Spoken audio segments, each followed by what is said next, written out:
नमस्कार. रुचकर मेजवानी विथ अर्चनामध्ये तुम्हा सगळ्यांचं स्वागत आहे. पालेभाजी म्हटलं की सगळ्यांनाच कंटाळा येतो आणि आमच्या घरी पण तोच प्रकार आहे. ठराविक पालेभाज्या आवडतात आणि लाल मठाची भाजी ही खूप छान होते, पण ती खायचा कंटाळा करतात. पण मी त्यात थोडासा चेंज केलेला आहे, त्यामुळे आज मी तुम्हाला दाखवणार आहे लाल मठाची भाजी. तेल गरम करूया. आपण इथे घेतोय 3 टेबलस्पून तेल. लसूण ठेचून घेऊया. लसूण ठेचला ना की ही भाजी खूप छान लागते.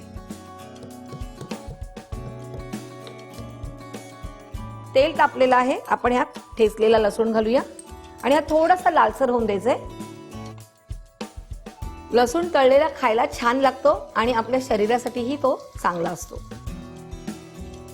आता आपण ह्यात घालूया 3 हिरव्या मिरच्या आणि 3 बारीक चिरलेले कांदे. अर्धा चमचा हळदी पावडर आणि आता कांदा थोडा होऊन द्यायचा आपल्याला, परतत राहायचंय. कांदा मऊ झालेला आहे. यात आपण थोडंसं चवीप्रमाणे मीठ घालणार आहोत. पुन्हा मिक्स करूया. गॅस कमी करायचा आहे आणि इथे आपण माठ घेतलेला आहे. एक माठाची जोडी घेतलेली आहे. पानं घेतलेली त्याची फक्त, आणि ते छानपैकी आता पिळून घ्यायचे आपल्याला.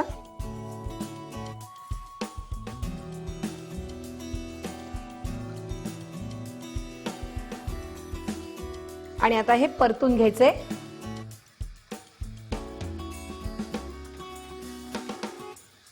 खरंच पालेभाज्या असतात ना, त्या खायला लागतातही छान आणि पौष्टिक असतात.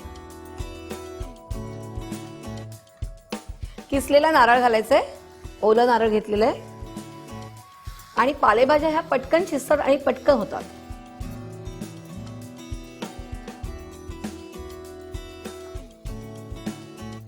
आता ही भाजी थोडा वेळ वाफेवर आपल्याला शिजवायची आहे. झाकण देऊया आणि 5 मिनिटं वाट बघायची. बघूया भाजी झालीये का. भाजी तयार आहे. मस्तपैकी ड्राय झाली आहे छान. गॅस बंद करूया आणि आपण यात काढून घेऊया.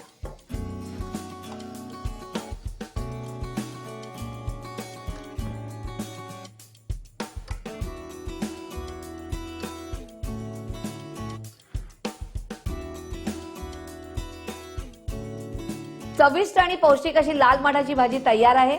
भाकरी सोबत खूप छान लागते ती. त्यामुळे ही करून बघायची आणि मला कळवायचे. आणि अशाच छान छान रेसिपीसाठी रुचकर मेजवानीला लाईक, शेअर आणि सबस्क्राईब करायचे.